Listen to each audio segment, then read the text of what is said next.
I'm feeling so happy my country's back. I have left the war when I was 4 years old, and now it's back. I'm just so happy to feel that I have a country again. And while today is a day to celebrate, many of those who, even in exile, have remained politically active know that the hard work to rebuild Syria starts now. It is an effort they say they intend to be a part of. I'm feeling so happy.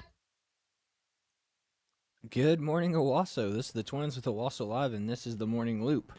That video was filmed in Chicago, according to Chad here. It is.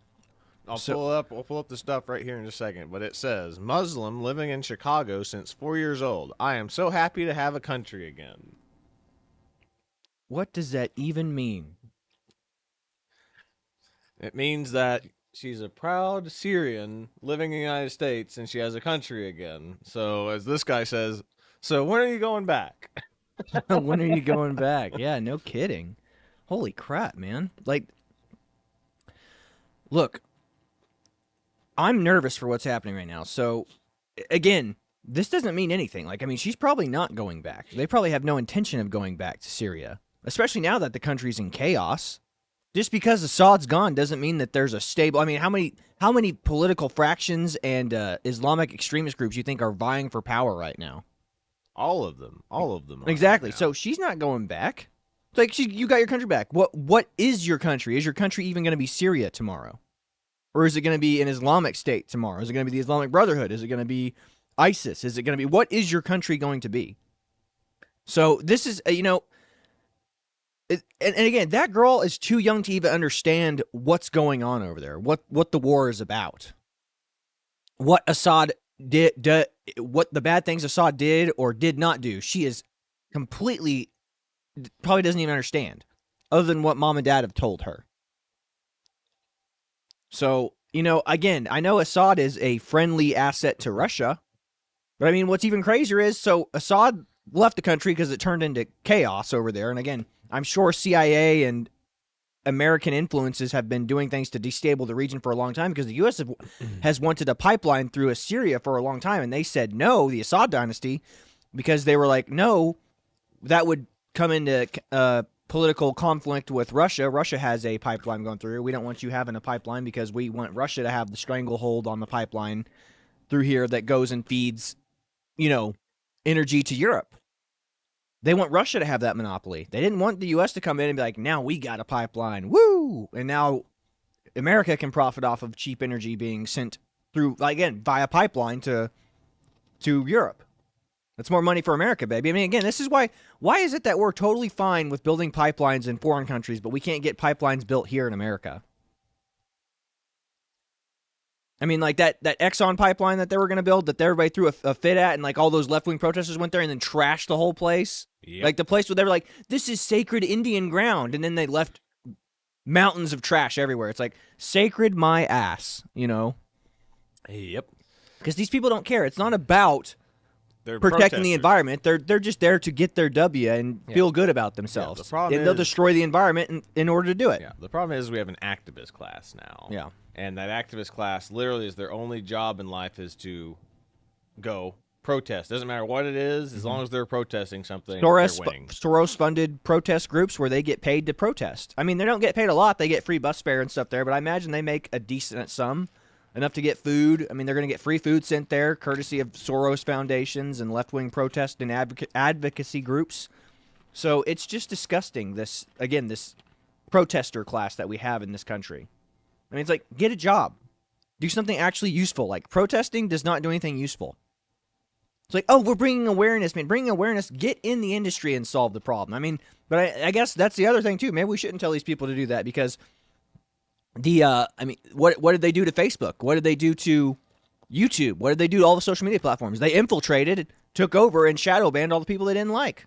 Mm-hmm. So maybe we shouldn't tell these people to do these things. But again, affect positive change in the world. But I mean, of course, from their perspective, they think that they're doing positive change. Now, like, make the cost of energy coming down is going to save everyone.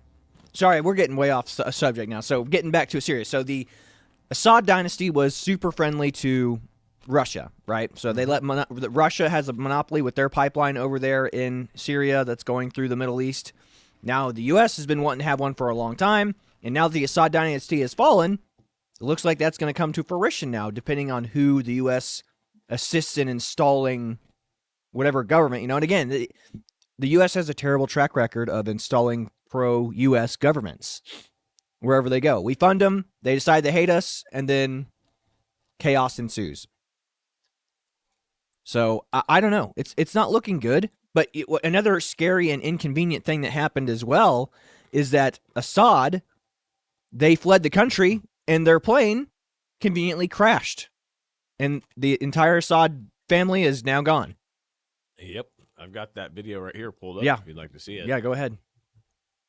Welcome news, advisor. I'm your host Kellerman, and here's something you should probably know. In Syria, after 54 years of ruling, Bashar al-Assad fled the country after rebels successfully dismantled and overthrew the government.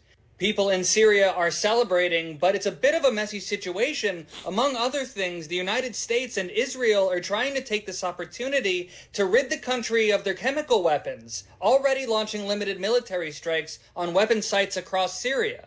Now, Russian President Vladimir Putin personally offered Assad asylum, but then today, just a little bit ago, Assad's plane crashed and he died.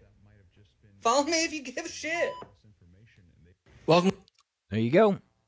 Just what I told you. I mean, how crazy is that right now, folks? So now we're doing tactical strikes in the country by bombing suspected chemical weapons sites. But, I mean, again, are we actually bombing chemical weapons sites, suspected chemical weapons sites? Are we bombing pipelines? Or are we bombing strategic military locations? Like, what are we actually doing over there? Again, And we only have Air Force assets, at least known right now. They're doing strategic bombing. yeah. So I don't know how much I trust exactly what's being put out right now, but it's just wild.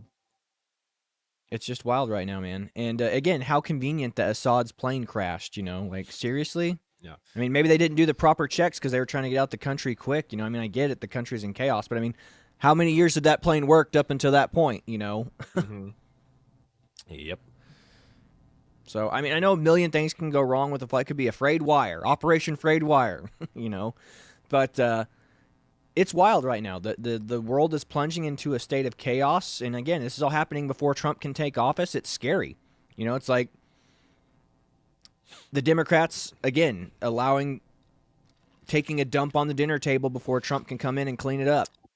Yeah, and another thing that people are talking about, how this is potential World War III, because Russia has a naval base in Syria, and they've had to pull back from there because of this, because of the fall of the Assad regime there. Mm-hmm. And this is leading to potential that is Russia going to cower, or are they going to flight or fight response right at this point? Yeah. Are they going to stand fast? I mean, we all know the Russian Navy has a terrible track record. I will say that. But, I mean, this is a modern Navy, But, again, we haven't had any modern naval conflicts in a long time. Even our troops, we don't have modern naval conflicts. I mean, you have the occasional run-in with a drug runner fleet or something like that but they're not actively engaging. It's just them firing shots over their bow going, stop, or, we will blow you to bits. And that's basically what naval combat has been in the last, 34. I mean, shoot, we haven't really had any naval conflict. I mean, even Vietnam, we didn't have naval conflict. I mean, there was a ship sunk in Vietnam, but it wasn't a naval battle. It was just like, it could have been anything from an accident to a CIA staged event saying a ship was sunk, because Vietnam didn't have any navy. Yeah. So how did they sink that ship? So we haven't had naval combat in a long, long time. Yeah. So I don't know. Again, the Russia has probably one of the worst naval track records in history. But again, this is all naval captains and seafarers are not combat vets anymore. None of them are. Yeah. They might have deployment patches, they might have deployment bars, but they're not combat vets. There are no naval combat veterans. Yep. Unless you're a Navy SEAL or somebody who's boots on the ground with a rifle. So it's scary. It's scary times, because these are all untested, unproven military strategies now. And again, it's all push of a button stuff. Military combat now. We're talking about interballistic missiles that can travel from the U.S. all the way to Russia. I mean, that's the kind of stuff we're dealing with now. Drone warfare.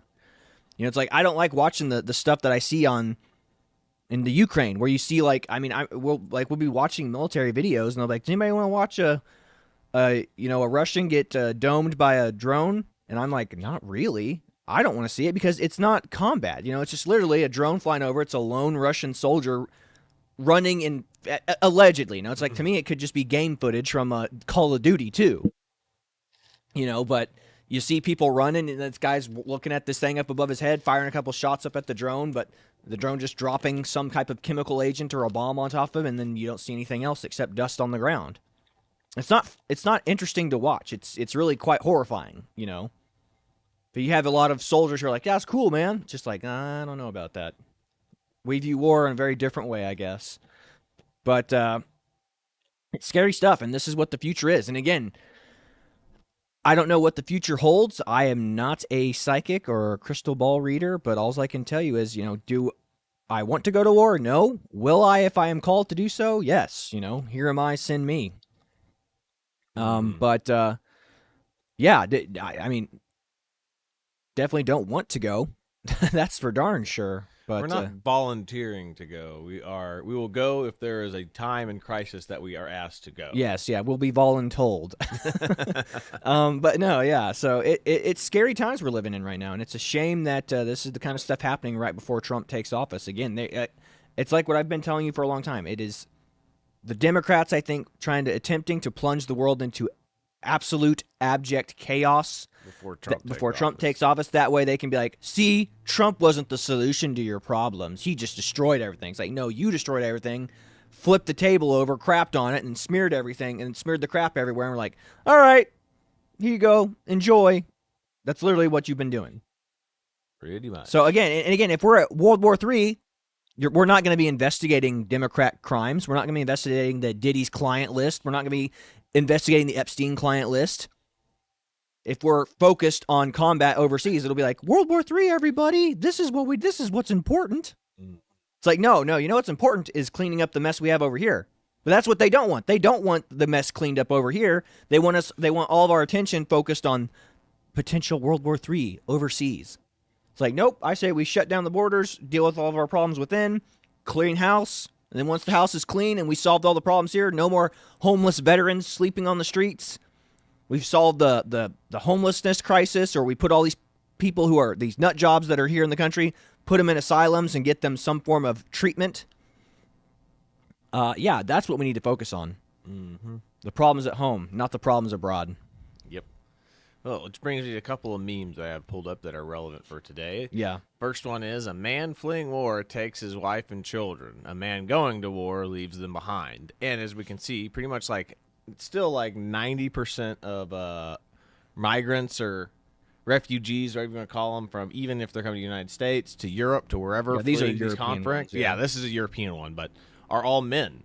They're all, combat-aged males. So what is going on that these people are like, oh, we're going to get out of here, and they're leaving the children and women behind? Again, I guarantee you, I mean, remember the Syrian refugee crisis, that was whenever the original Syrian conflict happened, that's what this was. They were weaponizing our empathy. They were going, these people just need a place to go to. Their country's in war. And like the White Hats, you remember the White Hats documentary? All of it was fake. Like they used crisis actors and used the same kid over and over again in different scenes. And like, I mean, it was like, I remember people were posting that stupid White Hats documentary everywhere in that White time. helmets. White helmets, yes, white helmets. And it was, I just remember there's something off about this. Everything is so convenient. And again, that was the justification for mass immigration from Syria. It's like, yeah, Europe, take these people in. If you don't, you're a bad person. Again, weaponizing toxic empathy. It's like, no, these military-aged males should stay, fight, and fix their country. But they don't want to do that. They want to come to Europe and America, and they want to live off our robust healthcare systems, our robust welfare programs. Which brings me to my next meme that I have here. Give me 1 second. Got to get rid of one last thing. There we go. You can see here, Muslims in a Christian country. And then it shows Christians in a Muslim country. Yeah. Again, that is a very accurate meme, guys. Like, if you live as somebody who's not Muslim in a primarily Islamic country, you are either a second class citizen. There's no question. but you have to pay a tax for being a different religion, or they say convert or die. Those are your options. You either live under the Islamic subjugation and you pay taxes as a second-class citizen. Again, not just regular taxes, an additional non-Islamic tax. Yeah. This is because their religion is baked into pretty much every single one of these states. Any single like Islamic state, I think maybe besides Turkey, have Turkey's law. Turkey's doing a turnaround. They're becoming more fundamentalist instead of yes, they are. Because Ataturk tried to get them away from that. He wanted to modernize and westernize, and now there's these radical groups within these radical cells of Islamic extremism that are coming and going, nope, we're going back to Islamic fundamentalism. Fundamentalism. So that's now Turkey is doing a 180 and going, now we're becoming more of a we're pushing more towards a caliphate. Yes, but that was the point. Was Turkey, out of all these other Islamic nations, all have the law that if you aren't Muslim, you have to pay an additional tax because their religion is baked into their governmental systems. Yes, there is no separation of church and state. Their religious ideology is their political ideology. I mean, Islam is a political prescription as well as a religious prescription. Yeah, it's everything. And this is why it's always funny. Is like women are always like talking about. I said the United States is going to become like the Handmaid's Tale. Well, if you want to see where the Handmaid's Tale is actually happening, go to the Middle East. Isn't it amazing how similar the outfits are in the Handmaid's Tale and burqas? Like, the Handmaid's Tale already exists. It's called Islam. Islam is the Handmaid's Tale. You get to have multiple wives. And the only thing is that you don't have the weird, like, sexual stuff that happens in the Handmaid's Tale. It's like where the actual wife doesn't actually get to have relations with the husband, and then you have the handmaids, which are like, the husband can have as many handmaids as he wants, and those are the ones that he has relations with, and the wife is just the figurehead, the mistress or whatever. Yeah. But like you were talking about, I just pulled up some images here, but here was Iran in the 70s, the 1970s, before the revolution. Mm-hmm. So here it is. Like this looks like anywhere in the United States right now. Mm-hmm. It's like they're wearing bikinis and colorful swimsuits and all that. Take me to Iran. Holy cow. Yeah. Mini skirts. I mean, look at this. This looks like the United States. You would be like, oh, this looks like it's anywhere in the U.S. right now. And then, or equivalently to the 70s anyway, with the design of clothes. But then after they had their religious revolution, they're back to burqas again. Yeah. Again, the Islamic Revolution liberated women by telling them to cover up. Now, again, I think we could definitely prescribe some modesty to women, especially in this OnlyFans day and age that we live in, and Instagram day and age where girls are literally just naked all online all the time, and but then you have this, and it's like, this is why feminists are so dumb. Feminists, if Trump wins, life's going to be like The Handmaid's Tale. Have you seen Melania? Have you seen how she dresses? I'm not going to say that she was a model her entire career. Like, Trump's been with models his entire career. You think he's going to be like, cover them up, all of them, Handmaid's Tale outfits, everybody, get them issued, government issued Handmaid's Tale out. Yeah. That's not happening, but that is happening in the Middle East. That is happening in Islamic countries. Guess what? The Handmaid's Tale is real, feminists, except it's in Islam. Mm-hmm. So, but again, all cultures are equal, and Islam is uniquely beautiful, and Christianity is mean, hateful, and judgmental. Yeah, well, next one I have pulled up here. This is pretty funny. It's from Rothmas. Three soldiers from the Massachusetts Army National Guard try to explain to Senator Warren that an Apache helicopter isn't really an Indian either. That's good stuff, man. Good stuff. Since we're talking about war and potential World War III moments, I just thought this was a good little meme to show. Yeah. Again,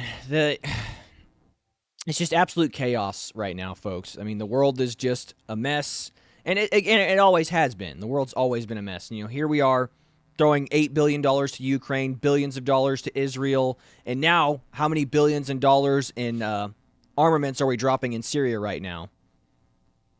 So it's absolutely nuts. And again, think of all the hurricane victims. from Florida all the way up to North Carolina, still living in tents, still without power, still without their homes. So we have enough to send over there and then get funneled back to line Democrat politicians' pockets. But here's your $750 that we actually don't have anymore because, I mean, they sent out those a recorded phone message going, sorry, the budget's been frozen and we don't have the $750 to send you, you plebes in North Carolina and Florida. So, tough. Yeah. But just a couple of last ones before we wrap this show up. I have this one right here because I'll probably end with an EU video showing how bad making government more centralized is. Yeah. But this one right here, Democrats are always comparing us to the EU or to Europe or other countries, and here it is. So it's like the EU, no guns, so civilized. America should do this. And then free speech, so sophisticated. America should do this too. And then he goes, paper ballots. And then the Democrat donkey is walking away. Nope. That's a good one. Mm-hmm. Yeah, it's amazing that they love copycatting everything when it comes to Europe, except for when it comes to paper ballots and IDs. Like I said, they have it. If liberals love comparing ourselves to Europe and the European Union so much, why is paper ballots and voter ID a bad thing? Yeah. I mean, again, it's all about what's politically convenient for them to win. Again, there's no thought, rhyme, or reason to it. It's just whatever gives us power or whatever we can do to disarm and make our citizens and population as feckless, helpless, and weak as possible. 100%. And then there's this one. Cultural enrichment from Ian Miles Chong. And it says here, from the Daily Mail, Australia, gangs of teens with machetes targeting Christmas caroler event in Brighton, Melbourne. Now, the only question is what type of group of people would probably be targeting Christian events with machetes, I wonder? Yeah, no, so if they've left out the race, ethnicity, religion of the attackers, you probably have a pretty good idea of who it is. I mean, it's probably the religion of peace. I'm going to go out on a limb here. Remember, they always leave out the race of the attackers if it's not a white person. If it's a white person, they will let you know they are white. Ann Coulter's been saying this every chance they get. It's like Kyle Rittenhouse, white male. Daniel Penny, white male. Who else? Well, Officer Derek Chauvin, white male. Well, that was the thing. Was like they talked about when they talked about the school shooters, any of the school shooters that are trans and or a person of color, you'll never just hear a person. about that. It was just an unknown person shot up a school of kids. Unknown. We don't know anything about them. Just they were a person. Yeah. It was a person, and they had shirts and they had clothes, and that's about all we got for you, folks. He wore shirts and he liked things. He might have drank water too. He could have drank water. We just don't know. There's not enough information out there. You know, a year later, it's like, oh, we had his manifesto, and we knew what his ideology was, his political affiliation, how he'd been voting for the past 20 years. We actually knew who his parents were, who his grandparents were. We know everything. We just didn't want to disclose it because certain shooters of certain gender and racial backgrounds deserve their privacy. Yep. Unless you're from a particular race of people that happens to be very light-skinned. In fact, some would say white-skinned. You don't get privacy when you're that. Everybody else, though, again, it's like whenever, even here in the United States, whenever they don't disclose the ethnicity of the shooters, it's like, well, it's probably a black person or a person of Islamic heritage is probably what it was going on. Because they'll be like, 3 people arrested for shooting up a school. 3 people? Can we get a description? No. And they won't. They'll eventually release the pictures, and it's like, oh, that's why they didn't say it. It's because it was 3 black males shot up had a gang fight outside of a high school. That's why. Mm-hmm. Or it'll be like Islamic extremists try to blow up a school. Well, that's why. It's like they were just trying to be like, it's just some white kid, some Christian white national going to blow up the school. Yeah. For Jesus. It's like, get out of here. So yeah, this next one that I have pulled up is this guy explains how the EU government works. And I'm going to tell you that this is awful because each country has a representative in the EU, and then they dictate whatever their job is, what people in other countries can and cannot do. So let's just say like in Belgium or whatever, they control the fish. They're in charge of the fishing and whatever, fishing and environmental areas. Well, they go, oh well, the English or the UK is not allowed to fish in their area for the next Past this 5 certain years. grid point, yeah. Exactly. And they go, you can't do that. Well, guess what? You just killed half their fishing industry. How many fishing businesses did you shut down?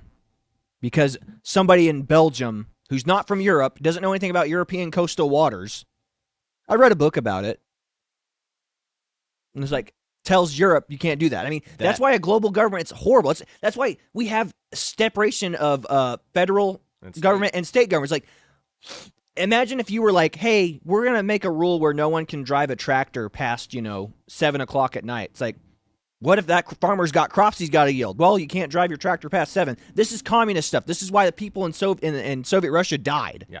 This is why the UK got out of the European Union. Yeah. Brexit. This is the reason why Brexit was a thing, is because the whole European Union can tell exactly what every other country can do, and this is a problem. Bureaucrats who are at the UN get to tell us what we can and can't do in our own country. In the EU, tell us what we can and can't do in our own country. It's like, I'm running a business here. I'm trying to feed my family here. They don't care if your family starves or not.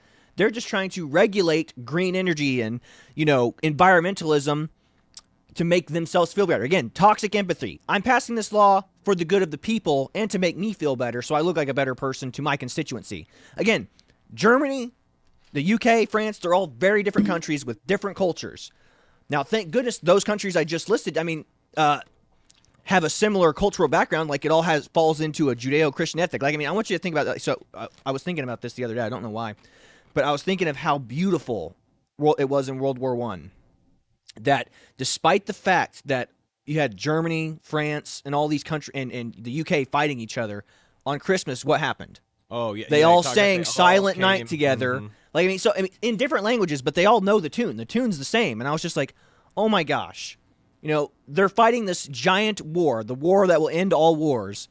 But there's this cultural connection between these people through Christianity, that they were all singing Silent Night on Christmas Eve. And then Christmas morning, they all got out and played soccer and hung out and just smoked cigarettes together, traded foods and rations, and literally had a Christmas. Like, imagine if we were fighting an Islamic country.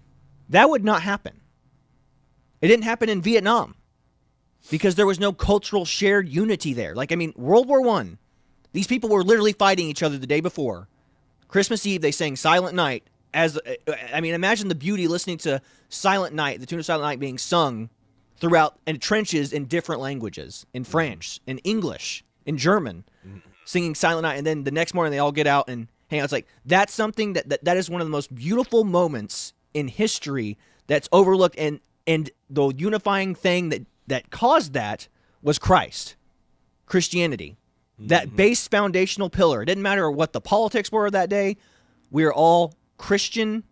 And everybody there might not have been a practicing Christian or whatever, but the culture was so unified and so connected that they got out of the trenches, sang Silent Night, and then hung out and had Christmas together after all the fighting that had been happening. Mm-hmm.